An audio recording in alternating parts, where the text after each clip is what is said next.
മത്സ്യമേഖലയിലെ പ്രശ്നങ്ങൾ പരിഹരിക്കാൻ പുതിയ സർക്കാർ കൂടുതൽ ഇടപെടൽ നടത്തണമെന്ന് മത്സ്യത്തൊഴിലാളി സംഘടനകൾ.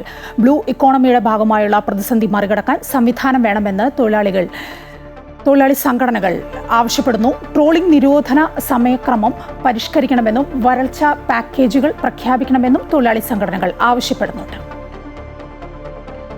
ഈ മാസം 9 മുതലാണ് 52 ദിവസം നീണ്ടു നിൽക്കുന്ന ട്രോളിംഗ് നിരോധനം ആരംഭിക്കുന്നത്. കഴിഞ്ഞ ദിവസം മന്ത്രി വിളിച്ച യോഗത്തിൽ ഇക്കാര്യത്തിൽ തീരുമാനമെടുക്കുകയും ചെയ്തു.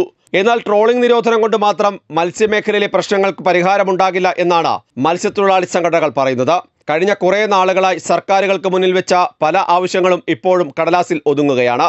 മണ്ണെണ്ണയും ഡീസലും വലകളുമെല്ലാം മുൻപുള്ളതിനേക്കാൾ വലിയ വില കൊടുത്ത് വാങ്ങേണ്ട അവസ്ഥയിലാണ് മത്സ്യത്തൊഴിലാളികളുള്ളത്. ഇത്തരം കാര്യങ്ങളിൽ സർക്കാരിന്റെ ഭാഗത്തു നിന്ന് അനുഭാവപൂർണമായ സമീപനം വേണമെന്ന് തൊഴിലാളി സംഘടനകൾ ആവശ്യപ്പെടുന്നു. ക്ലൈമറ്റ് ചേഞ്ച് അടുത്ത വർഷം എന്ന് പറയുന്നത് എൽനിനോ വർഷമാണ്.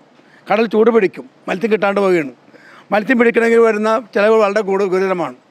1 ലിറ്റർ മണ്ണെണ്ണയ്ക്ക് 167 രൂപ കൊടുക്കേണ്ടി വരുന്ന അവസ്ഥയാണ്. തമിഴ്നാട്ടിൽ 15 രൂപയുള്ളൂ. ഈ പൈസ കൊടുത്ത് എങ്ങനെ മേടിച്ചെങ്ങനെ കാശ് മുതലാക്കും? മത്സ്യമേഖല വരൾച്ച പാക്കേജ് അനുവദിക്കണം. അനധികൃതം എല്ലാ മത്സ്യബന്ധനങ്ങളും തടയുകയും വേണം. ആഴക്കടൽ മത്സ്യബന്ധനത്തിന് നിരുത്സാഹപ്പെടുത്തണം. കേന്ദ്ര ഗവൺമെൻറ് ആട്ടി ഈ മേഖല പൂർണ്ണമായും വൻകിട കുത്തകൾക്ക് കൊടുക്കുകയാണ്. അവർ തീരത്ത് വന്ന് മുഴുവൻ മീൻ പിടിച്ചുകൊണ്ടുന്ന അവസ്ഥ നിൽക്കുന്നത്. ഇതൊക്കെ അങ്ങേറ്റം ഹാനികരമായ കാര്യമാണ്. ഇക്കാര്യങ്ങളെക്കുറിച്ചൊക്കെ ഞങ്ങളുമായി ചർച്ച ഞങ്ങൾക്ക് ആവശ്യപ്പെടാനുള്ളത്. പലയിനം മത്സ്യങ്ങളും കടലിൽ വലിയ തോതിൽ കുറഞ്ഞു വരികയാണ്. തെറ്റായ നയങ്ങളുടെ ഭാഗമായാണ് ഇത് സംഭവിക്കുന്നതെന്നാണ് തൊഴിലാളി സംഘടനകൾ കുറ്റപ്പെടുത്തുന്നത്. പുതിയ സർക്കാർ അധികാരത്തിലേറിയിട്ട് ദിവസങ്ങൾ മാത്രമേ ആയിട്ടുള്ളൂ. അതുകൊണ്ട് മറ്റ് സമരപരിപാടികൾ ഈ ഘട്ടത്തിൽ ആലോചിച്ചിട്ടില്ല.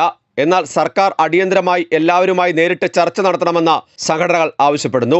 കാലവർഷത്തിലും തുലാവർഷത്തിലും 2 പാദത്തിലായി ട്രോളിംഗ് നിരോധനം ക്രമീകരിക്കാനുള്ള നീക്കമുണ്ടായെങ്കിലും അത് എങ്ങും എത്തിയിട്ടില്ല.